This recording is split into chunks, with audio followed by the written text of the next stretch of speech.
আশা stores আজকে নিয়ে এসেছে একদমই তাঁত বালুচরী, একদম পিওর কটনের ওপর টাঙ্গাইল শাড়ি, বালুচরী ওয়ার্ক করা, পুরো পাড়ে যাচ্ছে বালুচরী ওয়ার্ক এবং অবশ্যই আঁচলে যাচ্ছে বালুচরী ওয়ার্ক। তার সঙ্গে কালার কম্বিনেশনটা ভীষণ সুন্দর। টাঙ্গাইল শাড়িতে এই ধরনের কালার কম্বিনেশন কিন্তু খুবই রেয়ার। একদমই ডার্ক ব্লু এর উপর যাচ্ছে রেড বর্ডার, এবং পুরো শাড়িটার মধ্যে কিন্তু এইভাবে ছোট ছোট বুটি রয়েছে। তার সঙ্গে আঁচলে আসি, ভীষণ গর্জিয়াস একটা আঁচল, পুরোটাই বালুচরী কাজ করা, সম্পূর্ণ হাতে বোনা পিওর কটন শাড়ি।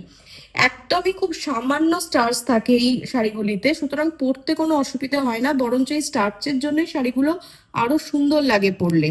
এইভাবে যাচ্ছে পুরো শাড়িটি। শাড়ির প্রাইস পড়ছে 2355 অনলি, 2355 অনলি। এই ধরনের আরো শাড়ি দেখতে হলে অবশ্যই আসতে হবে আমাদের ঠিকানায়। আমাদের ঠিকানা 215 বিধান সরণি, কলকাতা 7,06,000, অপোজিট বিদ্যাসাগর কলেজ। আরো